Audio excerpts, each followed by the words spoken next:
Hello, our dear friends. We are very glad to see you again. В сегодняшней нашей рубрике Did You Know мы хотели бы рассказать вам, как вы можете в английском языке рассказать о своих будущих планах и намерениях. Для этого мы используем два способа. Это у нас will и going to. Например, I think it will be rainy tomorrow. Дина тут говорит, что завтра, она думает, что завтра будет дождь. Она использует вспомогательный глагол will, потому что она не уверена в этом и не знает, будет ли завтра дождь или нет. Следующий. Today, I'm going to visit my grandma.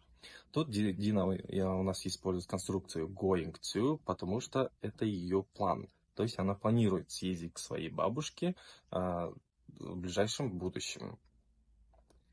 И подытожим.